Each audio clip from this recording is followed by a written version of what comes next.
Oi, turma, bom dia, tudo bom? Hoje nós vamos falar sobre o conjunto dos números racionais, né? Então, eu vou separar esse estudo pelos números racionais na forma de fração e depois nós vamos ver os números racionais na forma decimal. Então, até o momento a gente só tinha visto o conjunto dos números naturais, que eram todos os números positivos. E no conjunto dos números naturais, eles não admitiam números com vírgula ou com fração. E agora, com o estudo dos racionais, a gente vai começar a relembrar as frações e os números decimais e as operações que envolvem estes números. Tudo bem? Então, vamos começar aqui com um exemplo bem simples. Então, vamos supor que eu tenho uma barra de chocolate e eu dividi essa barra em 3 partes, tudo bem? E comi uma partezinha. Então, como que eu represento a parte que eu comi do meu chocolate? Eu comi um pedacinho dos 3, então eu comi 1/3. Lembrando que o denominador ele fica embaixo, o numerador ele fica em cima. Então eu sempre penso que o denominador é em quantas partes o meu todo foi dividido. Então eu dividi em 3 partes, por isso que está o denominador valendo 3. E eu peguei quantas partes das 3? Eu peguei uma, por isso que o numerador é 1. Então eu represento como 1/3. Esta fração. E eu tenho algumas frações, que elas são frações cujo denominador é 10, 100, 1000. Ou seja, são frações que eu chamo de frações decimais, certo? Notem que estes números, eles são múltiplos do número 10. Por isso que todas elas são números decimais. Vamos supor que eu tivesse um cubo que ele fosse dividido em 10 partes. Se eu pegasse 7 dessas 10 partes, eu estaria pegando 7 décimos.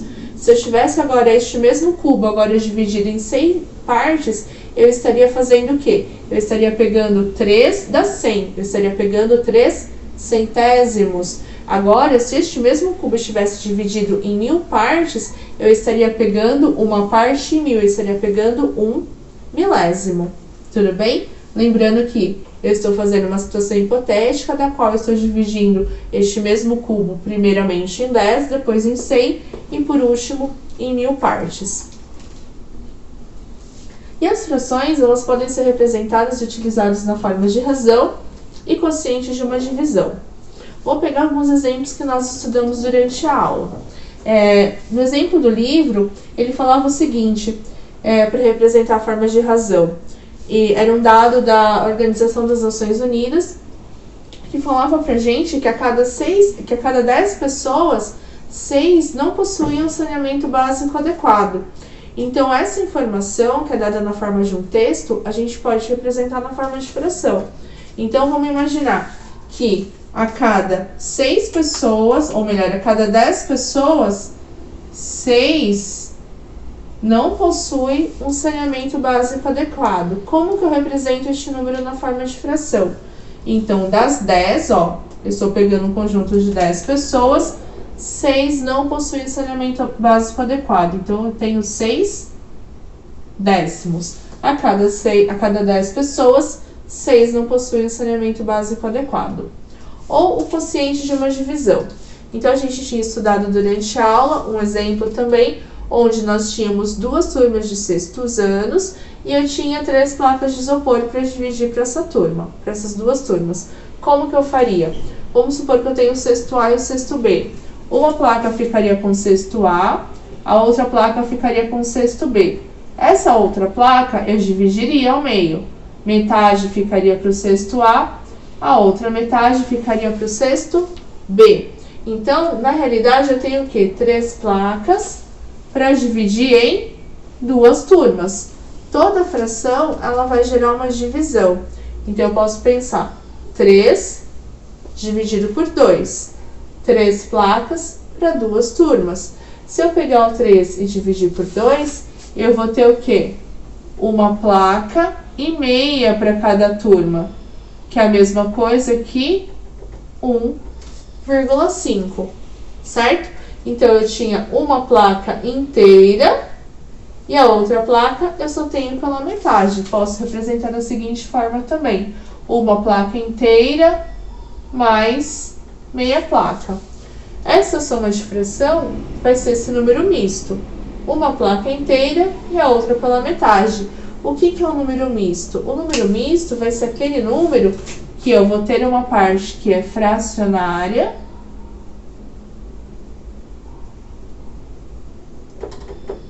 e a outra parte que ela vai ser inteira. Então, eu vou fazer um outro exemplo para ilustrar e para a gente relembrar como que eu trabalho com os números mistos. Então, aqui eu tenho duas figuras, né? Duas figuras que ela está dividida em 4 partes. E eu quero saber quantas partes que eu pintei. Então, como que eu posso representar? Posso representar de diversas formas. O desenho, ele está dividido em quantas partes? Em 4. Então, eu já sei que o meu denominador vai ser o 4. Eu pintei quantas partes? Eu pintei 1, 2, 3, 4, 5. Eu pintei 5 partes e o desenho estava dividido em 4. Então, para eu representar, eu represento da seguinte forma: 5 quartos. Mas eu posso transformar este número fracionário em um número misto. Como que eu faço? Lembra, eu tenho uma fração, eu obtenho também uma divisão. 5 dividido por 4. 5 dividido por 4 é 1. E o meu resto é 1 também. Então, significa que eu vou ter 1 inteiro, o meu quociente, a minha parte inteira, o meu resto vira numerador e o meu divisor, o meu denominador.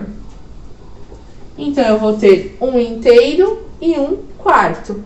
De fato, não precisava nem ter feito essa divisão, porque só de olhar para o desenho, eu consigo perceber que um desenho eu pintei de forma inteira e este outro desenho eu pintei somente uma parte das 4. Então, eu pintei 1 quarto. É uma outra forma de ver também. É interessante eu lembrar como que eu transformo também o número misto no número fracionário. Eu tenho que saber fazer essas duas manipulações, né? Transformar a fração imprópria no número misto e o número misto numa fração imprópria. Então, se nós tivéssemos este número misto, como que eu transformaria nessa fração imprópria? Então, vamos fazer junto aqui. Eu tenho 1 inteiro e 1 quarto. O que eu faço com o denominador? Eu simplesmente copio. Vou copiar o denominador. E agora eu vou fazer uma voltinha. Eu vou pegar o denominador, vou multiplicar pelo número inteiro e vou somar com o número fracionário. Ou melhor, vou somar com o numerador. Eu vou fazer 4 vezes 1, 4. 4 mais 1, 5. 5 quartos. E aí eu obtive o mesmo valor. Tudo bem? Então, nas próximas aulas, a gente vai fazer o quê? A gente vai fazer outros exercícios para a gente fixar bem como que eu transformo o misto em fração imprópria e a fração imprópria em número misto, certo? A próxima aula a gente vai falar um pouquinho sobre fração de uma quantidade. Até mais!